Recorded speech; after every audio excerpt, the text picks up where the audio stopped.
I have a recorder that's plugged into a mixer.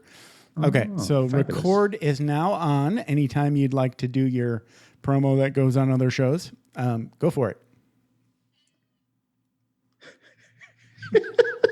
Good. Well done.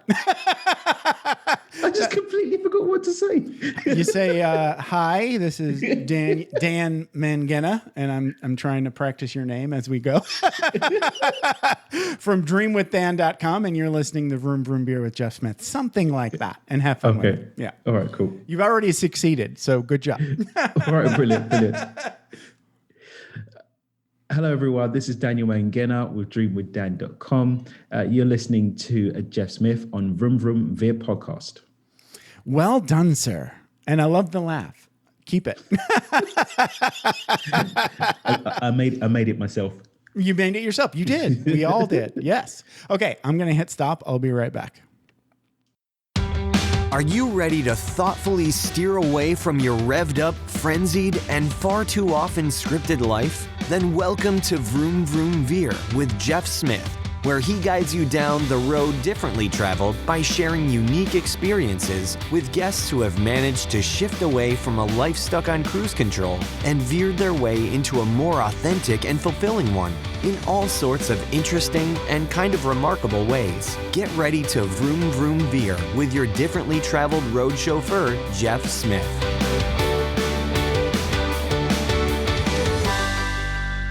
Brian Gill, thank you so much for being on Vroom Vroom Beer, and welcome to the show. How's it going? It's going well, Jeff. You're the man. Thanks for having me. Hey, you are at Gillware. That's Gillware.com. So talk a little bit about what you're most excited about in your business today. Yeah, I mean, it's the same thing for the last almost, 17 years now, which Nice. is we're helping people every day. And we're helping people out of some sort of data-related crisis. Whether it's a small business that lost all their accounting and architectural data, or whether it's a enterprise business or a college. We just helped out a college that had like a 100+ drive sand die and had hundreds of students and grad students and professors research on it. And then we, help even just normal consumers who, drop a smartphone in a toilet. And for some reason, they don't have backups. Right. And they sometimes there's 5+ years worth of family memories and photos that they didn't have backed up anywhere. Sometimes it's hundreds of thousands to millions of dollars worth of business data that's trapped. Right. And, they're in a crisis, and they end up hiring us to get them out of that jam. And we put out about 150,000 fires in the last, couple decades. And Right. I still get a charge out of helping people. It's awesome. Yeah. I used to think back when I was in the military that like maybe cybercrime wasn't as big of a deal as people were making it out to be. And then I want to say a couple of years ago, I was back in the UP. Actually, I think I might have been on the Wisconsin side at the time. And my brother-in-law was like, yeah, we got ripped off and I don't even know how. And I was like, what was it? I don't know. Somebody hacked into our computers. We were down forever. Right. And I was like, here? Yeah. Everywhere. It's everywhere. Yeah, I mean, it's crazy. It's everywhere. I mean, I was just reading a new article from a hack that happened yesterday. There's a particular, seems like a somewhat creepy preacher from down south that's one of these prosperity preachers who's, looks a little bit like the crypt keeper. I don't know. I mean, he doesn't seem like a trustworthy gentleman, and I probably wouldn't give him any of my money. And this is coming from a church goer, and I go to church, and but he's one of these like preachers that has his like $90 million jet that he flies around in. One of those, like the guy I give it to, he drives like a Honda, so you can trust a guy driving a Honda. Well, it's I feel better about it. Me too. Right. But he's but they even got that guy, and not only did they like encrypt all his data and they're holding it ransom for his kind of media empire, but they're also threatening to, if they don't come up with a couple $1 million of ransom payment, they're threatening to release it all. And it's the same group that got, I think, one of Trump's law firms about maybe 2 or 3 months ago. You know, I mean, everybody's getting hacked. I mean, so it got, so just I don't know how much we want to get into this right now, but, you know, we've been helping people out of data related jams for about 17 or 18 years now. And back around 2015, it got so serious that we started to bump into these ransomware things. And we started a business unit specifically for dealing with ransomware. And this was about 6 years ago. And we started to see it so much that we spun that business unit into a business that we called Gillware Digital Forensics. And that baby that we had, it grew to the point where about a year ago in early 2020, we ended up taking a round of venture capital and rebranded it to Tetra Defense. And that company, Tetra Defense, now is actually almost 3 times as big as us. So we, you know, here at Gillware, the meat is, right? Basically, it's just because there's an exponential growth in these hacks, right? And the bad guys are busier than ever, and the bad guys, they've been very successful at hacking into places and monetizing those events, and then they grow their little criminal empires to the point where those criminal empires are incredibly well funded and have some of the best hackers in the world. Wow. And some of the best monetization bad guys in the world. And they've really made it a science. And as they've been getting exponentially more money, they've been reinvesting in their, you know, business. And, you know, so Gillware helping people out of traditional, you know, servers started on fire, flood events, fire events. Right. Some, you know, 15 hard drives start clicking, lightning strike, toilet. Not the cyber crimes. Toilet related or cat peed on my laptop related problems. Cat pee on a laptop, by the way, that's bad news. That's almost as bad as a ransomware. But you know, we're handling those traditional problems with a staff of about 35 people here in Madison, Wisconsin. And though, you know, that company, Tetra Defense, they're going to have probably 100 employees by the end of this year. And it's been a crazy exponential, like hockey stick type growth curve. It's been pretty wild. So let's go back in time. This is Vroom Vroom Veer. We have to talk about Brian Gill growing up in Wisconsin, I'm guessing. So where did you grow up?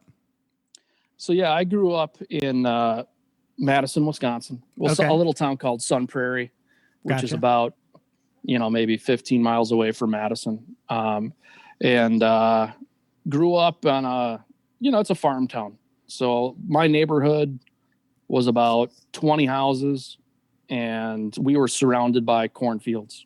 Gotcha. Pretty much. Love it. And it was a really... I spent a lot of time in places very similar to that in my childhood. Yeah, I mean, it was a really neat thing. I mean, it was, you know, a lot of young families and... Running around with a gun. Yes. Yeah, I mean, lots of BB guns and maybe a couple of like 22s. 22s for varmint shooting. Yes. Yeah, or like I did shoot a couple varmints, but I mostly shot at like pumpkins and stuff like that. Okay. Squash. I've never been. I'm surrounded by hillbillies who love to shoot animals, and I just never got. I shot one bird. Right. I shot one bird, and I felt terrible, so I never went back. Yeah, I just never really. I get it. Yeah, I never really got into it. I still kind of feel like the regret of my. Couple of summers, my brother and some friends significantly reduced the population of chipmunks in a certain park in Upper Michigan. Yeah, you know, like I didn't feel good about it then. You know, I've probably in my current house. I mean, I probably go through like 100 pounds of peanuts a month because I'm busy having that exponential growth of the chipmunks and squirrels. My neighbors probably hate me, but what are you going to do? I don't know if this is something that happens where you are in Wisconsin, but like my dad doesn't like squirrels. He wants to feed the birds, but he doesn't want to feed the squirrels. And yeah, I went through that phase. It doesn't. I tried to get like the ironclad, you know, this is squirrel proof. The squirrel step on it, and then the thing closes, and even if it's temporarily squirrel proof, like they're stronger than you think. And if they can't get into it, there'll be a deer back there, or there'll be a bunch of raccoons, 30-pound raccoons cracking open. So I've given up. I just feed everything. There you go. That's me. I don't want to feed anything that's not, I don't put stuff out. So I live in Vegas now. Oh, wow. And my backyard has got like 5 or 6 trees and cactus and some bushes. Lots. Mostly it's rocks, right? But whatever shows up is amazing. I got like several bird species, hummingbirds. I've got like what looks like the desert version of chickadees are nesting in my backyard. That was awesome. Yeah, I know. We got these, what the hell? I can't remember the name of it. Kind of looks like a partridge. Oh, quail. Wow. These quail are amazing. They're like I don't know the gentle way of describing this, so I'll just say it. It's like a bunch of old ladies at the mall dressed the same. That's Well, if you're gonna have those quail, you probably get like, I don't know, whatever rattlesnakes or whatever coyotes. There are rattlesnakes. There are scorpion. Yes. Scorpions. I don't want to see those guys. I don't want to see those guys. Yeah, I would. I don't think I'd want to either. If you want to see them, I guess you have to have a black light. They glow in the dark. Yeah, if I had scorpions and rattlesnakes in my yard, I'd probably get my varmint rifle. That I could probably deal with. I just heard about this thing that they call snake shot. So they make 9mm shells that they put like little BBs in, and a tiny little blast cap that you can load into a 9mm handgun. Now it doesn't have enough gas to kick the slide back, so that means you have to single shot it. But they're designed to kill a snake, or maybe piss off a snake. Yeah, now you got kids and dogs and stuff. I mean, or just I don't want to get killed by a snake either. So I've never seen a snake in my backyard. The biggest reptile I've seen, a lizard. I guess it's a lizard. I saw we have geckos, but they don't get very big. Well, that just means the snakes are sneaky, Jeff. They're out there. They're hiding in the rocks, so I don't see them. Yeah. They know who you are. They're waiting. They're biding their time. So did you go to school to study computers and stuff? Yeah. So I mean, I wrote my first computer program when I was about 8 or 9 years old. Me too. My parents bought me a IBM PC Junior. And, nice. Yeah, it was amazing. I mean, and again, it was like $1,200 of like, did it have a hard drive? Or no, it did not. 2 floppies? Yeah, it just had the 2 floppies. And you were loading. Oh, okay. Cassette drive. It had a cassette that it booted off. So it had DOS on the cassette. And then, it did not have any way to permanently store data that you did. So whatever you were going to do was in memory, right? Was in memory. So if you wanted to play Hangman like I did, I'd have to code it. And my parents got me a newsletter that would come once a month that would have like different like 800 line, 500 line basic programs that if you wanted to play a game, you'd have to play it, and you just had to leave the computer on for weeks on end, and eventually my dad or somebody would turn off the computer because the power bill was and then you'd have to, if you wanted to play it, you'd have to type it again. And it was, that's a lot of work. That's a lot of typing.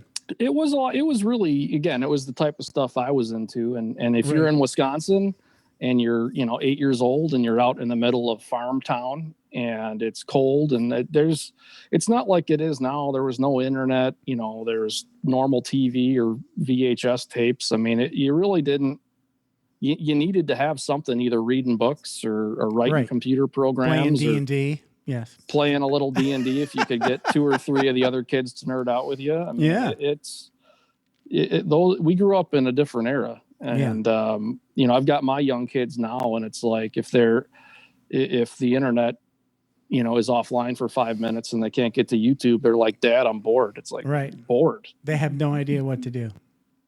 Yeah, I mean, they're driving in the car, and if the LTE connection hotspot isn't good, they're complaining. It's like, when I was in the car, I just stared out the window. Yeah, I did too. Yeah. You kind of live in your head when you were a kid for us. Yeah, so I grew up in that town, and then when I went off to college, I decided to. I basically was always just interested in making as much money as I could. Okay. So I looked at the curriculum at University of Wisconsin, which is where I wanted to go. And, you know, they published, you know, like the 1993, you know, this is what every degree makes. And electrical engineering was on top at like, you know, 50 grand or whatever. Right. And I'm like, all right, I guess I'm going to be an electrical engineer. And sure. You know, and I kind of skated by the first couple of years, but once things got real serious, like some of those like 500 level double E classes and 400 level double E classes, you know, all of a sudden you better be pretty passionate about it, and you better have a pretty good work ethic, because they grade on a curve, and you're surrounded by people that are passionate and are as smart as you and are working really hard. And I was not. I was not into it, and I never really developed. Yeah. I never really developed a work ethic in high school. I pretty much just showed up and got A's. And even freshman year of college, I attended maybe like a third of my lectures. Wow. Did maybe half the homework and got A's. And then all of a sudden, like second semester, sophomore year, I started getting into these like small classes with people just as smart as me who were passionate, and they're like 25, 30 people. And like 1 or 2 of these people are going to get A's, and the rest of you suckers are going to get, you know, C's and stuff like that. And all of a sudden I found myself beyond the middle of the pack. I was in like the back third. Okay. And that was pretty unfamiliar territory. I remember being confused by that. I actually went on academic probation that semester. Wow. And yeah, I got like a 1.8 because I got a 5-credit D in my my third semester chemistry class. And turns out you have to actually like show up and do homework and actually try to learn things. You can't just wing it anymore. You can't wing it. You know, or like I remember getting to like a third semester physics class, and I showed up to the final, and there was probably 2/3 of the final was on fluid dynamics. Like, okay, you've got like a silo, and it's got like, it's this full, it's got this many meters of this type of fluid, and there's a pipe out of it that's this long. Like, how fast is the fluid going to shoot out, and how long is it going to take? And I had literally never even seen this process, never studied it, didn't know any. I mean, that was like, oh boy, you know, not the kind of thing you can wing. Like, you have to have done homework. You have to know these equations. You have to maybe even know 3 or 4 different equations to like apply all this knowledge that you supposedly learned. And I just showed up and went, whoops. I guess because I had crammed for like 2 hours before it, and thought I was good, but not so I much. had like misread the syllabus or whatever, you know. And luckily I got my crap together and switched majors to computer science, which I actually enjoyed, and ended up on the dean's list after that, and learned how to work and learned it took a little bit there, but you had to learn how to apply yourself, basically. Yeah, I had never had to work hard, and I had to figure that out. You know, sure. It's a tough lesson. I was smart. Yeah. I mean, well, it was pretty. You know, it was a pretty.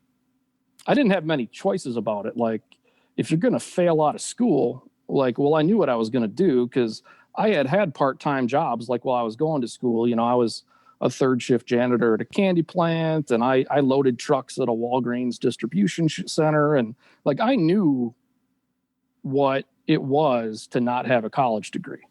Right. And right. I had been exposed to it viscerally, and I knew, okay, listen, like I don't want to do that. Like I need to buckle down, right, and figure this out, and maybe stop drinking so heavily, and show up to lecture and actually sit in the front row so you don't fall asleep. And once I did that, right. Once I did that, it was fine and it was easy, and it didn't hurt that I actually enjoyed computer science a lot more than the physical sciences and the chemistry and the physics and all that. So that was awesome. And, ended up getting, so I graduated, right near the apex of the first kind of pets.com era bubble. Okay. And wanted to play in the startup game. So I basically bought a one-way ticket out to California. Nice. And very good. Yeah, my parents thought I was an idiot, and I kind of was an idiot. I mean, I didn't know anybody out there, did not have a job out there lined up or anything. And this is a little embarrassing, but I think you'll probably appreciate it. I will. I'm sure. I touched down. So my plane touched down in SFO, San Francisco International Airport. And I rented what was it? Like a Ford Focus. And this was before the Ford Focus was a good car. Okay. Like the modern Ford Focus is pretty epic, pretty like sweet. It's a pretty Ford sweet got ride. shit together at some point. The early Focus was not great. This early Focus was a problem. Like you would, I remember trying to get on the highway, and San Francisco drivers, California drivers are aggressive. Yes, and I remember flooring this damn thing to try to get it up to speed. And I remember it taking it went 0 to 60 in about 30 seconds. Right. It was dangerously slow. Dangerously slow. And a real shit box, just in general. You remember the Geo Metro? Oh yeah. Yeah. I almost died because I rented a Geo Metro in Hawaii. Because one of my boys, the pedal to the floor and it goes nowhere. Oh yeah. And I'm already into my merge. I'm like, what the hell? One of my buddies had a blue one of those, and his last name was Thu, and it was blue, so we called it the Blue Thu. I love it. And I remember having to ride around in that thing, and that thing was his was like a rust bucket, and I remember it being real cold too. Yes. The heater didn't quite work. Yeah. Well, it was like it was just bare metal and plastic. Yeah. It was a brutal vehicle. But anyway, so I get out to San Francisco, and again, I'm a total idiot. And this is again like early days of the internet. Like I probably could have done a little more research, but I didn't. And I basically had one suitcase full of some clothes, and that was about it. And I figured I'll probably, stay in a hotel room, try to get the lay of the land, and try to find an apartment to rent. And I'm about maybe I don't know. I take the first exit out of the airport, and I see this place, and it's like rooms for rent, and it was, $1,100 a month, and I'm like, oof, that's a lot. But that hey, is a lot. Why pay $200 or $300 a night for a hotel room when I could just pay $1,100 and just sleep in it? So I walked in. There was a Friday afternoon, and I'm like, oh yeah, I'm here. I want to see this thing, and lady showed it to me. I'm like, yeah, this looks fine, and I'm like, well, I'll take it. Can I move in right now? And she's like, what? She was trying to get out of there because it was already 5:00 on Friday. I'm like, no, come on, let me sign the lease. Give me the keys. Let's do this. So, and then I realized I was a good 45-minute drive from San Francisco. I was in San Mateo.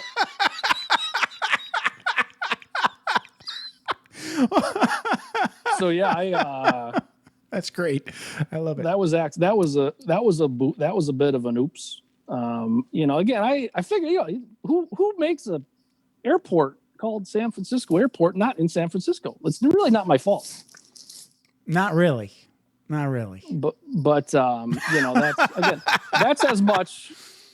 That's again, like I'm a little bit impulsive, and it was the kind of thing where probably I would have been better suited to do a little bit more research. But some people do all that and then they're stuck, and look 5 years later they're still in Wisconsin. Like right. Sometimes you just got to say fuck it. Yeah. So, and especially and I was not a smart man, but I was smart enough to know that there was a lot of jobs for what I was good at and what I enjoyed in that area of the world. Right. And I was smart enough to know that I wasn't tied down with kids and a young wife and obligations. Right. You just had to take care of you, and you didn't need much. Yeah. And if I screw up, it's like, well, okay, I guess I can buy a plane ticket back. You can always eat beans, right? I could always eat beans, and I could always, I had enough money to buy a one-way flight back. There you go. And if it didn't work, it didn't work. And I was smart enough to know that there really wasn't that much risk. Right. Really. Right. So your mistakes are kind of like funny in retrospect, but didn't cause a whole lot of damage. Yeah. Right. And it sounds a little crazy now. And if my kids someday are like, hey, I'm going to fly to some state or some country and I don't know anybody and I don't have a job lined up, I'm probably going to do the same thing my parents did and be like, are you an idiot? But you might make some suggestions, but not really. Yeah. Yeah. I don't know. I mean, I guess that's just kind of the way the world works. But so I lived out there for about 4 years, had a couple good jobs. My last gig, it was going amazingly well. I was maybe like the third programmer and about employee 17, 15, something like that. Okay. And nice. So a startup company, kind of thing. Yeah, it was a startup. And right. It had gotten some funding and we did a bunch of work, and that work paid off and our investors were happy, and we got another $30 million round of funding. Wow. And we grew that company in 2 years up to 180 employees. Wow. And that's some pretty fast growth. I thought I was king of the world, right? I was living the dream. I was going to be a multimillionaire. Right. I was I had this, I had 2 or 3 people that kind of worked for me. It was I was a respected software person. Right. That they brought projects that were super important to, it was. And it was that San Francisco startup culture. There was dogs around and beer on ice. And right. There was a keg of PBR in the break room. Yeah. I mean, yeah. And the people that I was surrounded by were all in their early 20s, like me. And we were all kind of working together. We were working 70 hours a week and sleeping on cots, and had foosball in the break room. Yeah, foosball and ping pong and the whole thing, and it was a lot of fun. Sounds like fun. Yeah. It was a lot of fun. And then the NASDAQ dropped about 3,000 points, and our venture capital firm that had made that investment, turns out they can take these backsies on you. And I had no idea that they could do that. Really? Wow.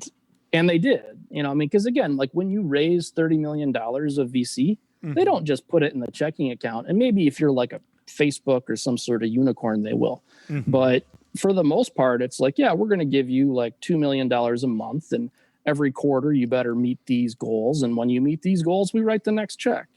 Right. And if you don't meet those goals, or if we don't feel like it, we don't write the next check. And, our VC decided they were not going to write it. And it wasn't unique to us. The whole, 80% of the companies had their funding yanked.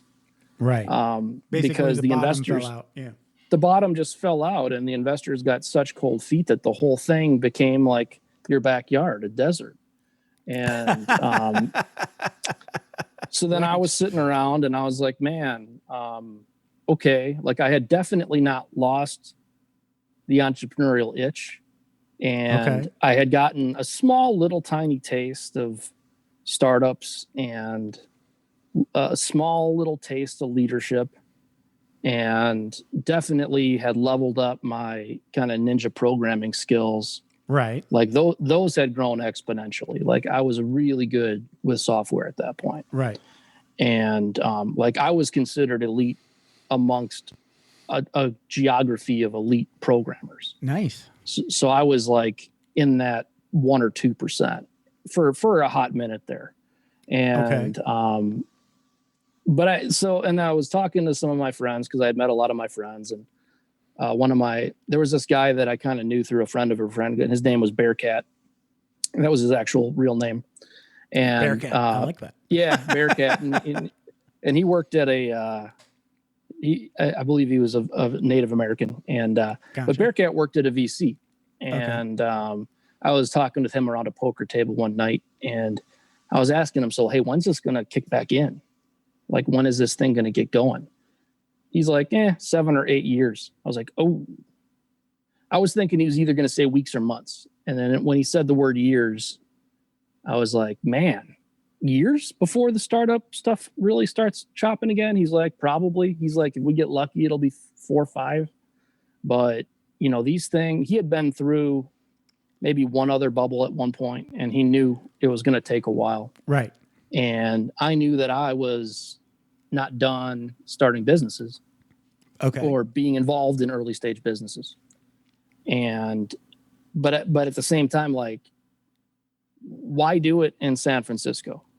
So my brother Wesley had just gotten married and had asked me to, be in his wedding, and I had to go back for that wedding. And I was like, man, I'm probably going to have to go back to Wisconsin. And just because I was getting maybe a little bit homesick, but mostly just because the jobs weren't there. And I threw my resume up on, I think, dice.com. Dice.com. Yeah. Lots of government work there. Yeah. And about 5 minutes later, I got a call from a lady from the Wisconsin state government.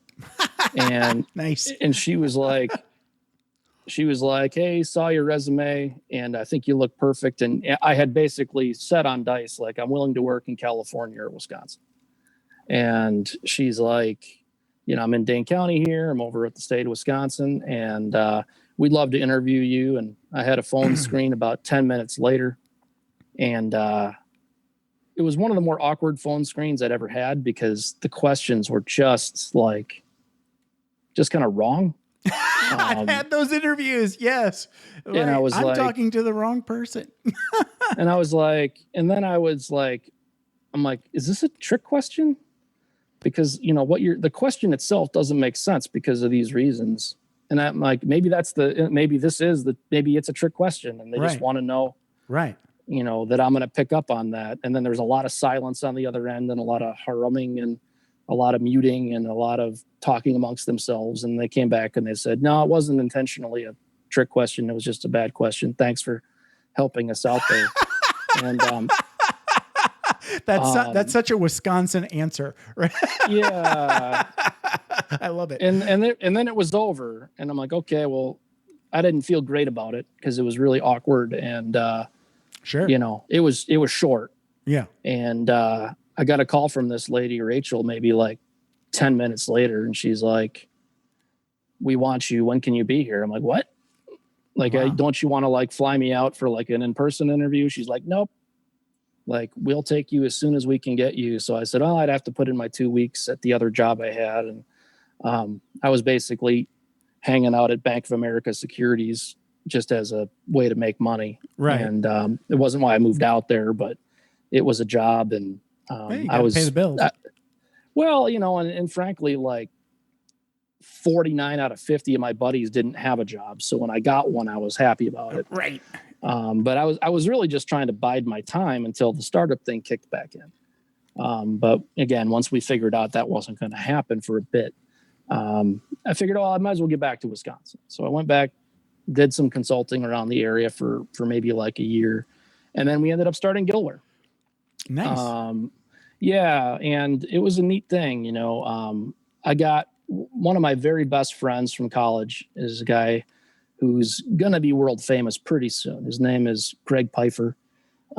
He was finishing up his PhD in nuclear engineering. Smartest guy if he's not the smartest guy on the planet, he's really freaking close. Right. Okay. One of those like Really big brain dudes. Incredibly big brain dudes. Gotcha. Anytime you hear PhD in nuclear, and Wisconsin, Wisconsin has a small nuclear reactor in the mechanical building on the engineering campus, and a lot of people don't even know that right now. Like, wow. And they are, one of the few colleges in the United States that have a research reactor. That's so. Cool. As a result of that, right. Like it is probably the most prestigious nuclear engineering and physics, engineering groups in the world. People apply all over the world to get into the grad program, especially. And, when you get your PhD in nuclear from Madison, not everybody gets it. It's maybe like 1 out of 3 people who try for like a decade get one. Right. It's a really prestigious PhDs are thing. no joke. I didn't realize that like PhD is like a whole nother level. I had a buddy who was a chemical engineer.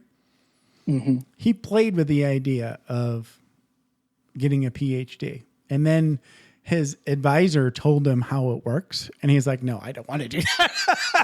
Yeah, it's a big deal. It's a huge deal. Like, it's like Greg you had could like end up doing all this work and then not get it. And he was like, most people, right? Most people, right? Most people are going to go at it for 8 to 10 years and then fail. Right. And again, get good jobs and be fine, but right. There's nothing guaranteed about it. Uh-uh. Now, to tell you how smart this guy is, remember how I said, like, when I was in like high school, I never studied. In the freshman year, I didn't study at all, didn't go to anything, didn't attend any classes. Yep. This guy basically did that his whole way through.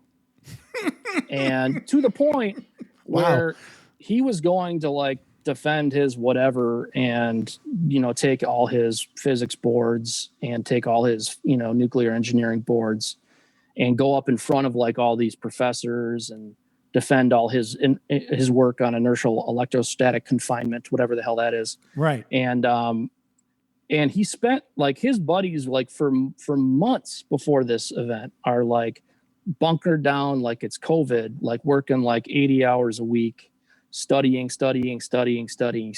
Right. Right. Me and Greg were at his parents' lake house, just, playing Dungeons and Dragons and drinking beers. And then he just rolls up on his first try and knocks it out of the park. I mean, he's that type of scientist. That sort of like, what do they call that? Like genius level, math enabled kind of brain.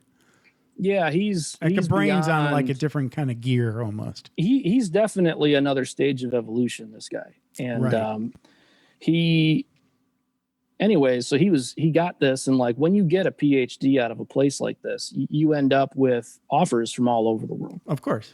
And every national lab, every Los Alamos, every Area 51 type place, they all want this dude. And I'm like, well, I know you got some ideas, like, and oh, by the way, like while he was doing all this, me and him started Gillware. Oh, nice. So this is maybe like 2 years in, and Gillware is successful largely due to the fact that I have a legitimate genius in my back pocket who can figure out how to fix all this stuff with about a 50th of his brain and zero effort, and a couple cases of beer. Nice. So, so I at that point had a business with like a dozen employees, and it made like maybe like $1.5 million of revenue, and I was paying my bills largely due to the fact that I had this genius guy. And I'm like, so I certainly don't want you to run off and get sucked into some Area 51 and never see you again. Right. What could you do? And Greg's like, well, there's all kinds of stuff he could do. And he went through about 5,000 ideas. I'm like, well, how much is any one of these going to cost? He's like, I need about $500,000. So, wow. Our business partners and his family, his cousins, uncles, brothers, you name it, we all came up with it. And he invented a device called a flame device, which is a fusion linear accelerator. And wow, I don't even know what the hell that is. he uses fusion to make a neutron beam that generates a similar amount of neutrons to a nuclear reactor. Wow. And it's the kind of thing like you on can a just smaller scale kind of thing. Yeah, like it's like maybe like 3 meters long, and you can plug it into the wall. Holy shit. Yeah. So they turned out that was kind of a big deal. So wow. We started it's almost like that dude's like from the future. He might be. He's like Scotty from the future. He's never disputed it. Holy crap. Okay. I've seen pictures of him as a kid, but they might have been photoshopped. Okay. But yeah, so he so that company that we started was called Phoenix Nuclear Labs, which we later renamed to Phoenix, Wisconsin, because people are scared by the word nuclear. Sure. But they're still around, and so this is whatever 16 years later. They make these things for all kinds of crazy reasons. So they've got about 100 employees. They're here in Monona, Wisconsin. They opened up basically a industrial imaging center in Fitchburg, Wisconsin, because one of the things you can do with these neutrons is you can take pictures of stuff. And they can take pictures like of NDI, that non-destructive. Yep, non-destructive testing. So it's a really peculiar niche of NDT. Right. So you need that for like when you're making giant ship parts and metal castings and things like that, to make sure there's no cracks or things like that. Yep, you need it for anything you're going to shoot up in space. Right. You need it for like turbine blades. Right. In airplanes. So if you're going to like get on if you're going to get on any kind of passenger jet these days, somebody like Rolls-Royce or whoever makes the engine, or like in Honeywell or somebody like that's going to make the blades. Right. And they're air cooled, because if they weren't air cooled, they'd melt, and then everybody in the plane would die a horrible fiery death. Right. So, but if there's any tiny little piece of like BB size or even small or ceramic left inside one of those like 1,000 blades. Right. That's going to happen. And what neutrons are really, really good at is seeing low density stuff behind high density stuff. Okay. Like seeing like a defect inside like a depleted uranium shell that's going to like go on an A-10 tank killer. So anytime you have like a big chunk of metal and you want to see behind it, X-rays suck at that. Right. You don't see anything but the shell. But neutrons can see behind it. But they had, up until about 20 years ago, this little pesky problem of needing a big ass nuclear reactor. Right. So what they would do literally is take all these turbine blades, and they would all go to these reactors, and they would pull the neutron beam off of the reactor and then hold up and do the shots in near the reactors. And then they would make sure that there was so much money. That's got to cost like so much freaking money. Right. At the same time, you don't want it costs a lot less money than if that plane crashes. Yeah, I get it. So, it's worth the investment, but still, what a pain in the ass. When you're going to shoot this stuff up into space, or you're going to make one of these, $400 million, planes for the military, you got to make sure some of these little satellite. It's got to make sure it's got to be good. When you pull the trigger on that cockpit ejection, like that little energetic little bomb that goes off to shoot the canopy off, that damn thing's got to work. Damn straight. And so for stuff like that, they would have to take it to these places to get these neutrons. And again, now, back in 2019, Phoenix made this place called the PNIC, or the Phoenix Nuclear Imaging Center. And they're in Fitchburg, Wisconsin. And it cost like $5 million to spin up this facility. Right. And they're doing a bunch of this testing now for all kinds of the same reasons. Wow. And nice. Yeah, from what I understand, they're open dawn till dusk, 7 days a week. They're churning and burning. Taking these pictures. And nice. One of the other things you can do with neutrons is you can make medicine. So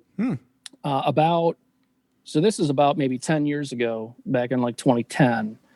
I was on the board for Phoenix because I basically helped Greg start it, and Greg was, again, a genius and did 99% of everything. But, I helped get us kind of that first angel round, helped us kind of get that second angel round, helped us get to the point where we raised like our first like $10 million VC round. And then it was like, okay, like at that point, I viewed my role as being just done. Like I got very poor grades in physics and know very little about nuclear engineering and where the hell you could do all this stuff for and the way you would sell this type of equipment or service. Like I was done. So I stepped down from the board at that point around 2010. But before I did, one of the very last things we did is we spun off a company called Shine Medical Technologies. And they're using those same ray beams or, neutron beams to make Moly 99 or technetium 99, which is a diagnostic nuclear medicine that, it probably within a year or two, I'm going to have one of those shooting pains in my right arm or whatever. Right. And I'm going to be like, all right, this dude's probably having a heart attack. They're going to stick me with this stuff. And it's like, it's a radioisotope. And it basically has this like perfect amount of radiation. And it shows a great picture of the heart without like killing me, which is awesome. It's a really neat, thing. The whole not dying thing is probably the best part. They have all kinds of radioisotopes that they could stick you with that would give you even better pictures, but you would die. So, it's that perfect amount of radiation where they get to see the picture. And but guess where the damn crap comes from? It comes from frickin' nuclear reactors. Of course. So, it needs all this, neutron flux to shoot it into this technetium or whatever. And again, I'm not a physicist, but you need all this stuff was getting made. Like the entire North American supply of this stuff was getting made by these big ass nuclear reactors up in Canada. Okay. And they were dilapidated. They came down for maintenance. They didn't come back up for months. And a lot of people died, as a result. So the Department of Energy and the NRC said, okay, they made a $25 million grant. And it was like, does anybody have a solution to this? Anybody knows how to make this crap without a nuclear reactor and without like weapons grade uranium or whatever. Right. And Greg's like, oh, shit, that's easy. Like literally. That's easy. That was his reaction. He's like, oh, shit, that's easy. I can do that when I'm drunk. Yeah, pretty much. Okay. With half his brain tied behind his back, he could do that. So gotcha. So nice. He got the grant. So Phoenix applied for the grant, and we were up against like multi-billion-dollar companies, right? Right. And stupid little Phoenix, I say that with love in my heart. This little company with like maybe a couple dozen employees win the damn thing. Wow. And it was crazy. And but at the same time, like we knew at that point it was going to take like probably like $100 million to build this thing. And there was a lot of other good reasons and other good use cases for this NRAY stuff. So we decided to spin it off into its own thing. Sure. And so Greg's over there now. He's been over there for about 10 years. And they're building a first of its kind medical isotope generation facility in Janesville, Wisconsin. Nice. And I like the fact that all the work is in Wisconsin. Yeah. Because it's usually in like Phoenix or, somewhere where the DOE's got a big old, footprint. Wisconsin and especially Janesville made a lot of sense. It's right in the middle of the country because the thing about these isotopes is they have a half-life. Right. And they decay. And I think it's like, every 12 hours you have half of what you had 12 hours before that.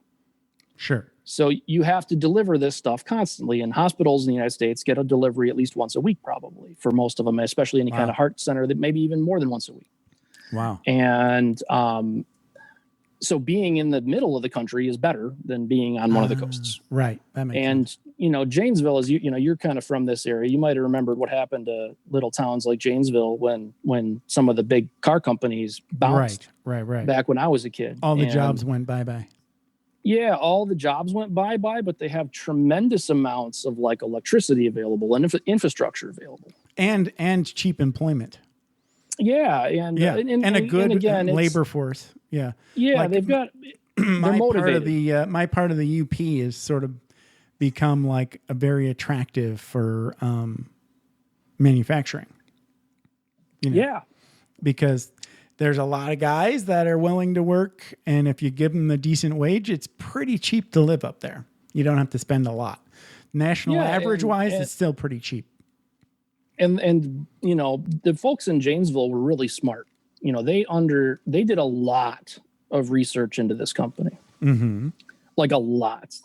Like for a small city in Wisconsin, and again, by small, like they're not like a tiny city or anything, but their council and their business development people, they did a lot of research into Greg and into this whole contraption, and talked with dozens of other investors and scientists, and to make sure that this wasn't some, you know, not the kids wasn't going to just like grow two heads or anything.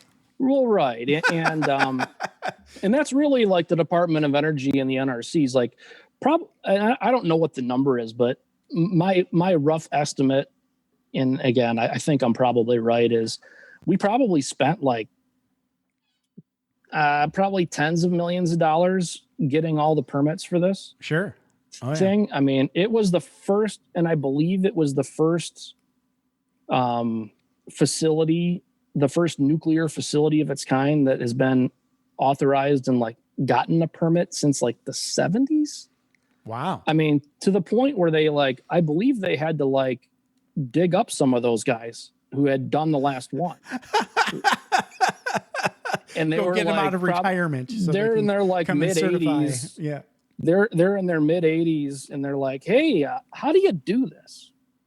Right. Because, you know, the folks at the government hadn't even received an application for probably a couple decades. Right.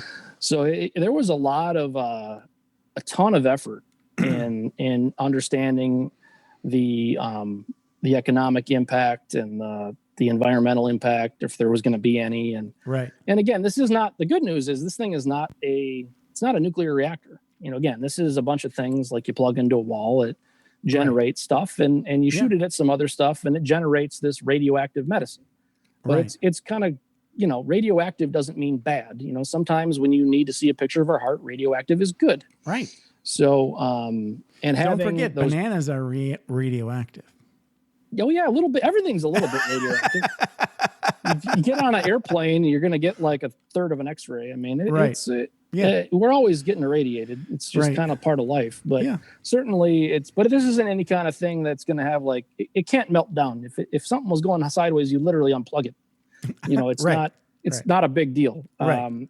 Now, again, is there going to be some stuff there? And is there going to be some, you know, there's challenges, you know, with every new emerging technology. Yeah, sure. And again, you're using nuclear fuel to generate a bunch of stuff, and there's a ton of safety things. And I think they like poured more concrete than like 10 times the biggest project in like Wisconsin history.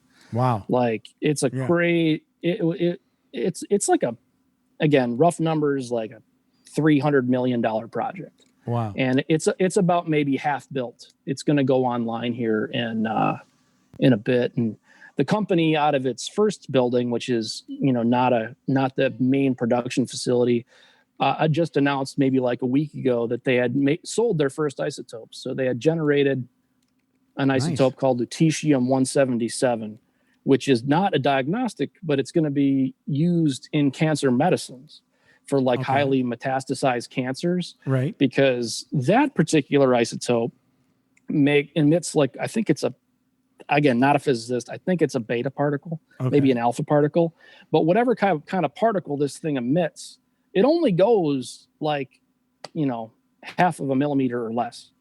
Okay. And then it's gone. But when that amount that it goes, it kills. So it's kind of like a smart bomb. So they have all these other pharmaceutical companies that are figuring out ways to, if somebody's got that kind of stage 4 cancer where they've got like 37 lymph nodes all over their body, you know, what do you do? Well, it turns out what you do is you basically bind this stuff to something that's going to bind to that area, and then you inject it, and then 10 minutes later, it only goes where it needs to go and kills a certain thing, and it's tiny. Yes. The smart bomb, the rest of your cancer smart bomb. it's a cancer smart bomb. And again, like they want to do this stuff, but guess what? It's really hard to make these types of half-life, radioactive isotopes. It's not the kind of stuff that you can just find or just make. And you have very, very small tolerances there because, you're going to kill somebody. Yeah. Yeah. So, but they don't even have enough of this stuff to like do the trials, like, so it's hard to cook. But again, like there's a company in Janesville, Wisconsin that made and sold that stuff for the trials like last week. Nice. And it's all based on this crazy ray gun that Greg made. The guy from the future, Scotty from the future. Yeah. Who stole it from the future and jumped in the time machine. Been manipulating me my whole life. I love it. Yeah, it's pretty crazy, but so and I didn't want to get off on that crazy tangent, but it's a really cool story and it is very fun story. Yeah. It should be like a TV show. Yeah, I mean, I bet you there would be a lot of. It's so nerdy and so sciencey. I mean, right. It might be like a Netflix movie someday. That like 13,000 people will watch, but. Yeah, it's a really neat Wisconsin story, and it came from the Midwest and stayed in the Midwest, and it might very well kind of usher in a new whole field of science almost. Yeah, making all these isotopes available, and it's really, really neat. But so again, like back in like 2010. We had shifted gears and had gotten into some cloud services stuff and the data recovery stuff. And then in 2016, we spun up our kind of ransomware incident response company. Right. And I did that for like 5 years. And then about a year ago, I was sitting around and we were going to take a venture capital round to kind of really, really put our foot on the gas of that company.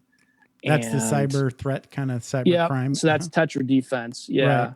So we had just about to, put the ink on the paper, and I was talking with my business partners, and my buddy, one of my best friends and business partners is a guy named Scott Holowinski, who's an amazing CEO and was the CEO of that company. And we were trying to figure out, what kind of role I was going to take in that venture. And I was going to have to say goodbye to Gillware.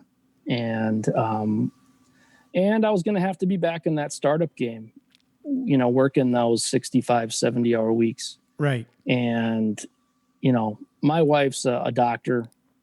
And even before COVID, she was busy and working 60-hour weeks. Right. And I've got 3 young children. And they're, age 9 and 7 and 4. And, I just really, at this point in my life, I did not really have it in me to go work 70 hours a week. Right. And be in those quarterly board meetings with a VC holding my feet to the fire every quarter, wondering why I didn't hit some number, Right. And luckily, I had this company that I started 18 years ago that I still owned that called Gillware Inc. that's helping people out of these data related disasters. And I wouldn't even see like I fell back on it. Like I've never really left it. Right. And it is the kind of business that I enjoy running. I enjoy helping people. I enjoy running it. I enjoy working with my staff. I enjoy mentoring my middle management. I just hired a new guy this morning, and I enjoy the interviewing and talking to young people that are trying to get employed here. And, it really is, I like working with the marketing and the sales groups, and it really is something I can do, and I can do it in 40 hours a week. Right. And it's not gonna, your kids will still have a parent around. Yeah. And now with COVID, it's even crazier. I've had to Vroom and Veer, more veering than ever this year. Right. Right. I mean, right. I've had to, you're learning how to be a teacher. Yeah. Yeah. This morning I spent, about an hour and a half trying to help my first grader through some of his, just stay on task. Cause it's hard when you're in first grade and you've got a teacher teaching at you over Zoom. Right. you almost have to buckle them down and tape his eyes open. You know, Right. It's almost, it's what some things that I'm seeing here in Vegas that we're like, yeah, that sounds like a good idea. Is there's businesses popping up that they're calling them supervised telelearning or something like that. Whatever. It's like you just send your kid to this place, and there's adults there. And they're all socially distanced, wearing their masks. You know what that sounds like, Jeff? Watch. What does it sound like? Sounds like a school. It sounds like a school, but it's not a school, right? But because I guess they don't have enough space, in like maybe like they. That's what they're saying. I don't know. I don't have kids. No, yeah. So I'm not really following I just think along. It sounds like a. It does sound like a school. Like a freaking school. Yeah. It would be nice if they could figure out a way to get the kids to go to school. I remember being in school, and I visited my children's schools from time to time, and they have these like incredibly large gymnasiums where it's like you could have the whole damn school in here 6 feet apart. Yeah, probably. You know, I don't know. As a parent, one of the frustrations is I know for a fact, and it has nothing to do with the effort like his first grade teacher is putting in. Like, she's a saint. She's amazing. She's working really hard. Right. You know, she's found her calling, and her calling is working with elementary school kids. Right. Bless and her. Teaching them. And it's amazing. And like, I always appreciated it, but like, boy, do I appreciate it now. 'Cause I can sit 6 feet away from the kid, and I can almost, you know, you can hear the patience and the love of her craft. And the 30 little different personalities she's got to deal with. Right. You know, right. I mean, it's incredible. The job that she's doing under the circumstances that she's doing it in. At the same time, I guarantee you my kid would be 30% or 40% further along in his learning if they were in school every day. Of course. And I think that his social skills with his age group have likely atrophied. I guess we'll find out when they go back. Yeah, but, for sure. That's... but yeah, it's been a serious, you know, and then I don't know if you've seen the new math, but like I've had my the one thing I was good at was math. Right. The one thing I was good at was math. I mean, I took differential equations in college. Okay. Which I was maybe 7 credits from a math major, but I didn't see the point in the double major. And again, that stuff is really, really hard. You know, I guess for me anyways. And so I was pretty darn good at math, and I really never expected to have to like struggle or have to like Google anything to help my 4th grader get through his math homework. Right. But, you know, but I'm not complaining. I'm sure there's some educators that figured out this is a better way to learn. And, but you know, everything's different. They have different ways to multiply 2 numbers together and different ways to explain. It sounds crazy, but I've heard of this whole idea, but they do long division different. They do multiplication different. I mean, they have all these stacked families. It doesn't necessarily, I guess as long as it helps the kids, it just pisses off the parents is kind of like my takeaway, because the parents learned one way and now they can't really, they have to relearn how to teach the right most way. Most parents overblow it to some extent. Like you can pretty much just jump on one of those Khan Academy YouTube videos for like 10 minutes. Okay. And be like, oh, okay. Now I understand what a fact family is. Okay. It's not bad. It's not bad. Okay. It helps if you are, you know, decent at math to start with. Like if you were not decent at math to start with, and then you haven't had to do math for 20 years. Right. And the way that you learned it is no longer applicable. Like I could see that really sucking. Yeah.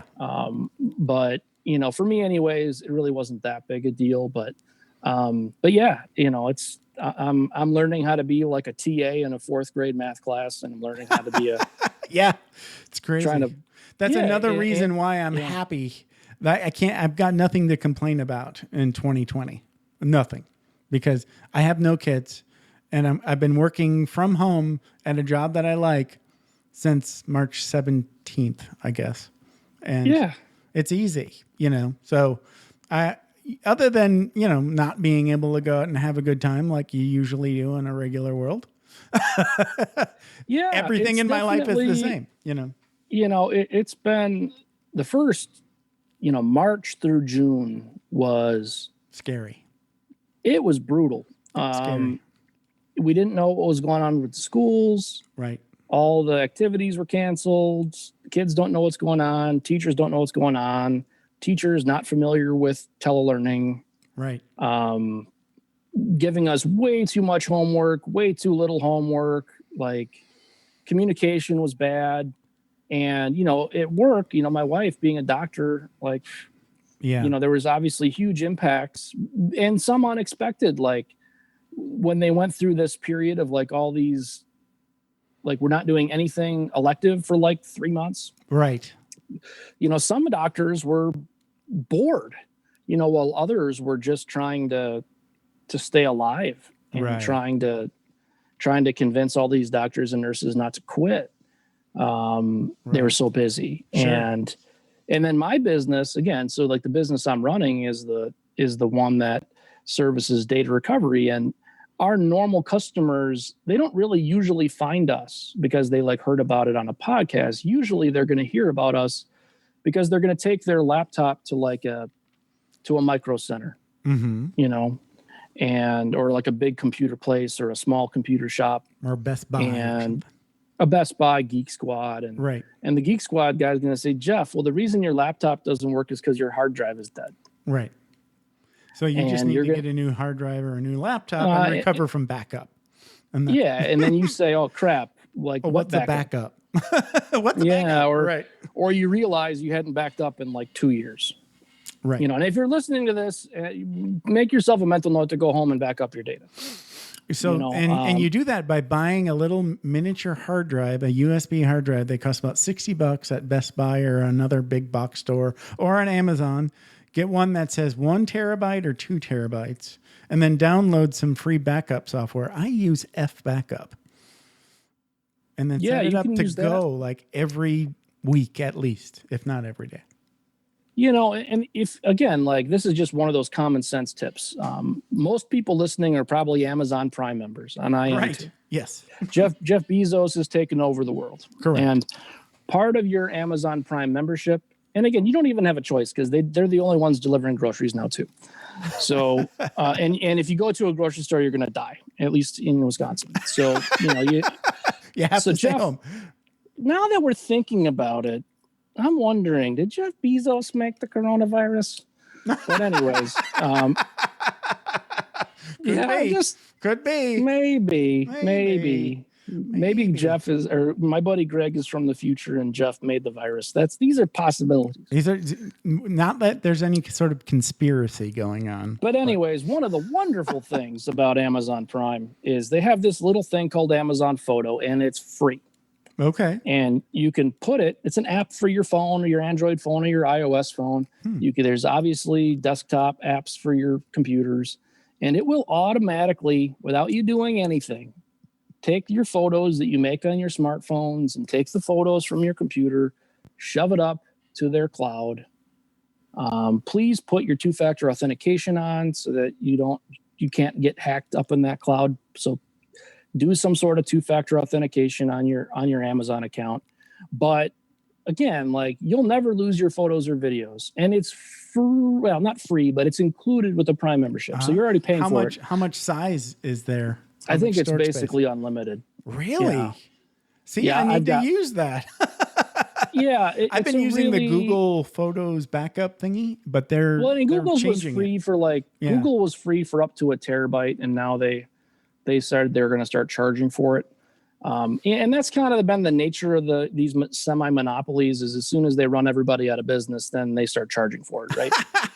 Right. Okay. So, but we're already paying for the Amazon thing, so we should be using it. You're right. Yeah, and I imagine the same thing will happen, and they'll start charging $5 a month for it or whatever. But at the end, for just now, do it's it. Free. Yeah, included. For now, it's free, included in your $100 a year membership. And but again, that's a good tip. I like that. Probably 5% of people that are paying for it are using it.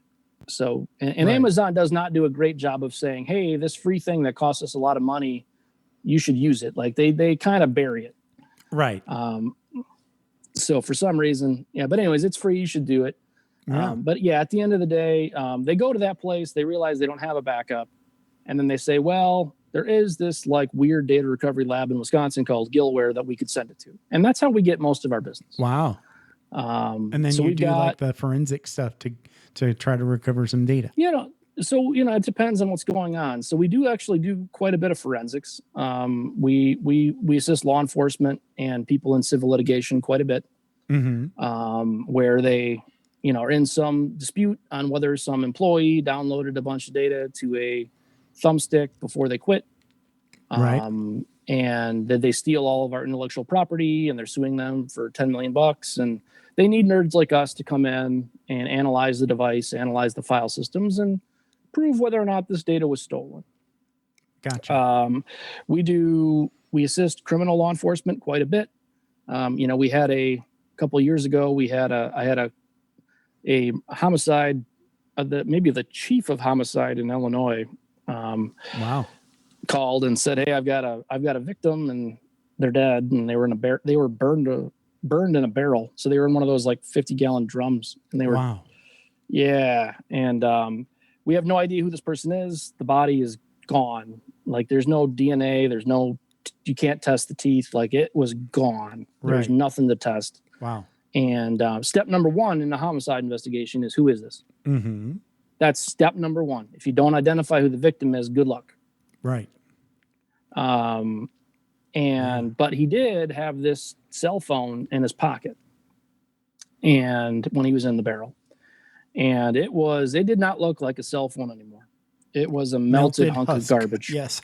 Right. And he sent me a picture of it, and I'm like, man, like, I want to say that looks impossible, but I can't see the storage anyway. chips. Right. Yes. Well, he jumped in the car, and he was up in Madison a couple hours later. Wow. And about 12 hours after that, my guys had basically pulled off the tiny little NAND flash memory chip. Right. And they Not had wired melted? up, not melted. Wow. And Wow. again, like in the manufacturing process of these devices, they get pretty hot. Okay. So, and it was maybe insulated by his jeans or something that maybe saved it a little bit. Well, you had the screen and the case so yeah. Yeah. There's some metal in the too. Yeah. Yeah. Yeah. Yeah. So we were able to pull that little chip, and we pulled off the data, and, he took one look at it, and he knew exactly who the victim was, because he was familiar with the victim. Oh, wow. And that was, we see what we call like a murder phone, like maybe like once a year. It's not a really common occurrence, but, we see dozens of cat pee and toilet and ocean phones for every. And putting it in rice doesn't work. Rice is stupid. I mean, it's just a normal, like just a fan. A house fan blowing on it will actually do better than keeping all that moisture in a bag of rice and hoping that air continues to move around inside there somehow, and just magic rice just sucks all the moisture out. Like, yeah, just you're definitely better off with a fan and just open air. And but yeah, there's in the hard drive land, there's a lot of weird, myths. I mean, people used to say, "Oh, do the 4-foot drop test on it."